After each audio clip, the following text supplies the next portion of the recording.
ठीक रास्ते पे चल रहे हैं, इसकी पहचान भोगों में अरुचि पैदा होना, प्रारंभ में ही भोग अच्छे ना लगना।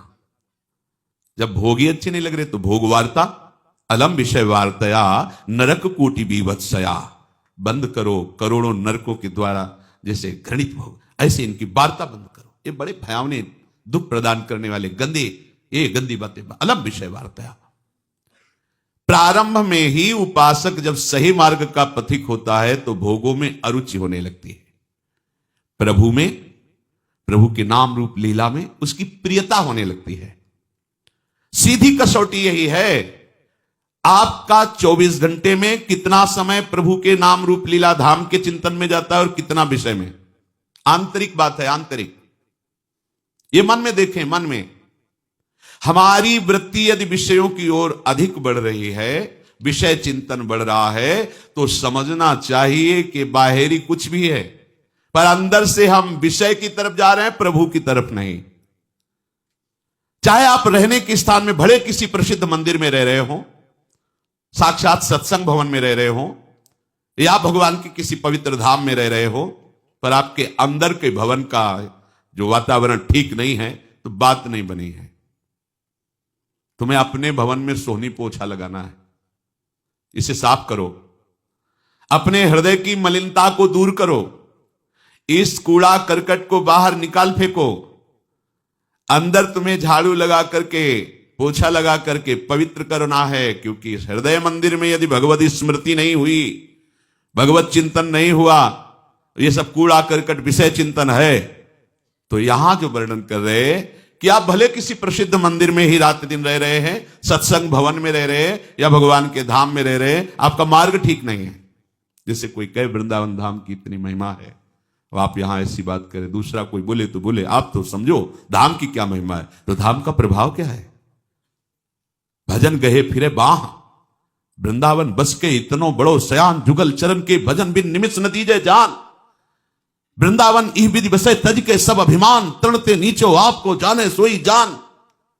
भजन, यहां इस विशेष महिमा है कि यहां भजन के परमाणु हैं। आपको भजन करने में ज्यादा परेशानी नहीं पड़ेगी, बड़ा सहयोग मिलेगा। पर भजन ना हो तो करोगे क्या? विषय चिंतन, विषय क्रीड़ा। तो विषय क्रीड़ा का धाम थोड़ी है, ये तो प्रिया प्रीतम की नित्य प्रेम लीला स्थली है। फिर तो भारी अपराध बनेगा। तुम्हारे पास कम समय है, ज्यादा विचार करने का समय नहीं कि क्या करूं क्या ना करूं। राग द्वेष युक्त पुरुष यदि कहीं भी रहेगा तो राग द्वेष ही फैलाएगा। एक एक वृत्ति अंदर से दूर करो।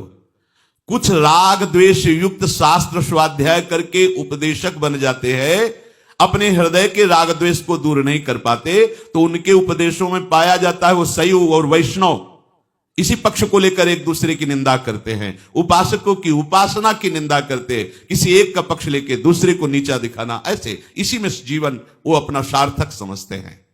उपासक को इन सब पचड़ों में नहीं फंसना, अपने मन को इस कसौटी पर कसते रहना है कि आराध्य देव की ओर आपकी कितनी अधिक से अधिक वृत्तियां जा रही है। यदि भोगों की ओर से मुख नहीं मोड़ोगे तो अभी चलना ही प्रारंभ नहीं किया, लक्ष्य की प्राप्ति कैसे होगी? अपने जीवन को प्रभु के सन्मुख कर लेने का मतलब है अंतर की एक एक वृत्ति से प्रभु का निरंतर चिंतन होना। तभी तो कह रहे अकल्मषम, निष्पाप हो जाता है।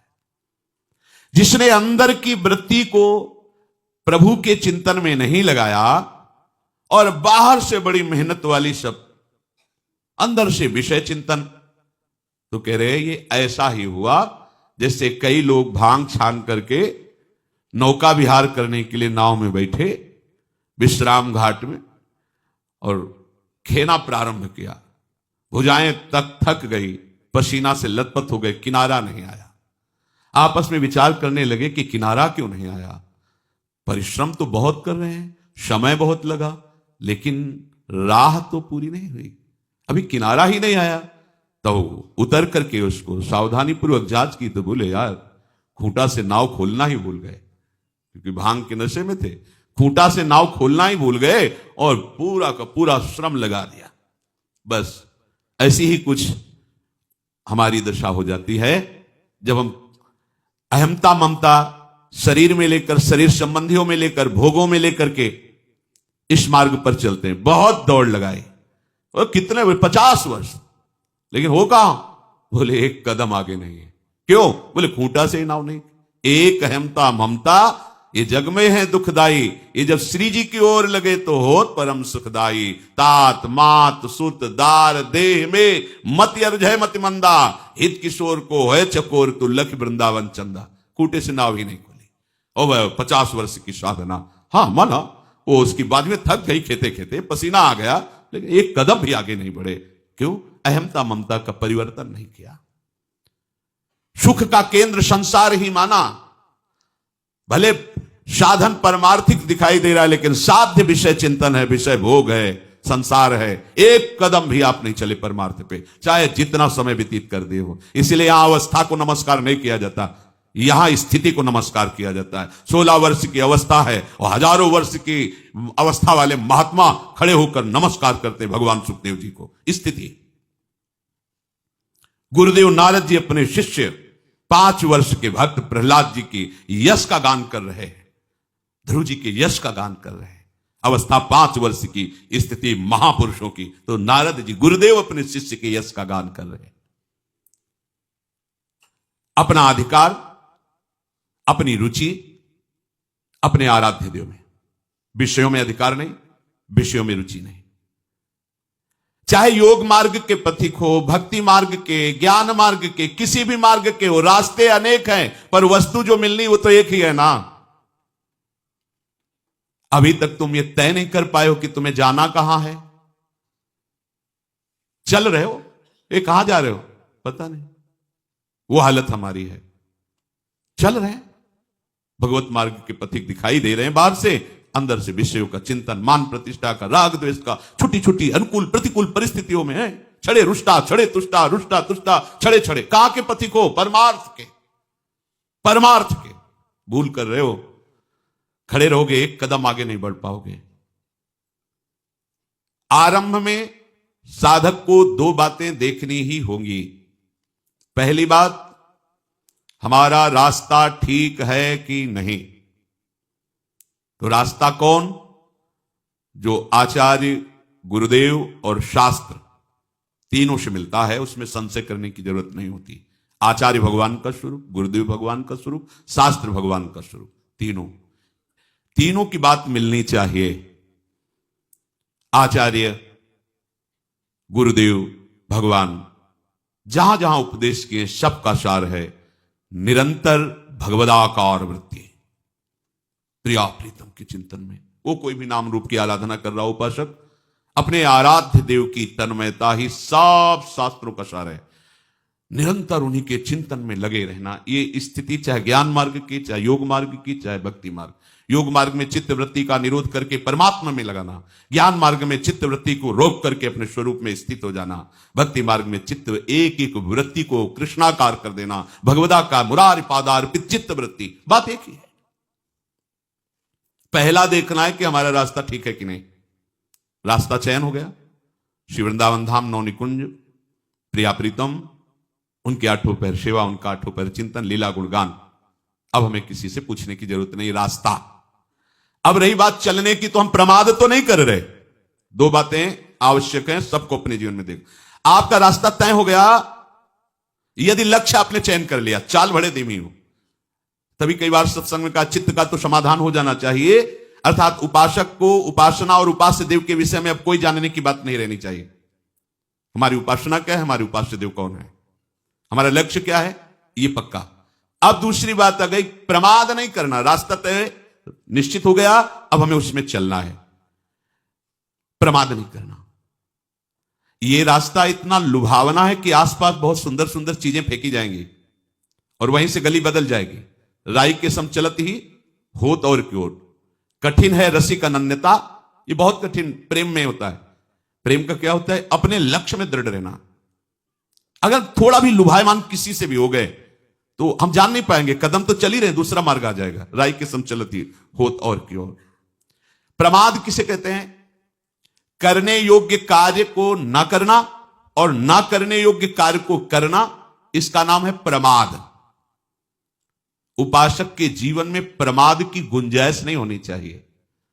ना करने योग्य को कभी नहीं करेंगे, करने योग्य को छोड़ेंगे नहीं, चाहे जैसी परिस्थिति हो। दोनों में चाहे जैसी प्राण चले जाए, पर जो नहीं करना है वो नहीं करना है। चाहे प्राण चले जाए, जो करना है वो करना है। देखो ऐसा, तब प्रमाद आपको घेरेगा नहीं, नहीं तो प्रमाद घेर लेता है, पक्का प्रमाद घेर लेता है। प्रमादी उपासक नहीं हो सकता, प्रमादी भगवत मार्ग का पथिक नहीं हो सकता। दोनों बातें हैं, समझो। जो प्रमादी है वो भगवत मार्ग का पथिक नहीं हो सकता, जो भगवत मार्ग का पथिक है वो प्रमादी नहीं हो सकता। ये मार्ग ऐसा है कि ऐसे ऐसे बुरे लोग भेजे जाएंगे आपके पास कि वो आपको अपना परम हितैषी और मित्र अपने को अनुभव कराएंगे और आपको घसीट करके विपरीत मार्ग में खड़ा करके छोड़ के चल देंगे। सावधान, पहले से बताया जाता है कि इस मार्ग में ठग हैं, चोर हैं, आसपास से। आप अगर मार्ग से नहीं हटे तो आपको नहीं ले जा पाएंगे। पर ये ऐसे हैं कि अपना बड़ा प्रेम दिखाएंगे, आपको ऐसा लगेगा बड़े सुख प्रदान करने वाले हितैषी हैं, और जे ही आप उनकी तरफ देखे तो आपको पता नहीं चलेगा, आपको लगेगा मार्ग में चल रहे हैं। नहीं, वो बातचीत करते हुए आपका मार्ग बदला दिए, आप अलग हो गए। प्रभु की ओर बढ़ने वाला उपासक सावधान रहे। जो भगवद आश्रयी होता है उसको यद्यपि कोई भ्रष्ट नहीं कर सकता, पर सावधान रहे। साधन खूब करना है, पर भरोसा साधन का नहीं रखना है, भरोसा प्रभु का रखना है। जैसे आप पूछेंगे कि इसका भाव क्या है? साधन खूब करना है, सदाचार से रहो, ब्रह्मचर्य से रहो, सत्य बोलो, किसी की हिंसा मत करो, पवित्र, बड़े ये सब साधन के अंतर्गत आता है। पर हमें भरोसा इनका नहीं है, भरोसा हमें प्रियाजू का है। तो इनको छोड़कर हमें गंदी बातें नहीं करनी, भरोसा इनका नहीं रखना, आचरण यही करने पवित्र। पर इसका अगर भरोसा कर लेंगे तो अहंकार हो जाएगा। भरोसा श्री जी का, और बात तो श्री जी की करुणा से ही बननी है। जो भगवद आश्रयी होता है उसे कोई भ्रष्ट नहीं कर सकता। भगवद आश्रयी उपासना करते हुए अनेकों विघ्न आएंगे, उन विघ्नों को परास्त करने की सामर्थ्य केवल भगवद आश्रय में होती है। बड़ा सूक्ष्म विषय है ये। साधना में, उपासना में विघ्न आएंगे पक्का।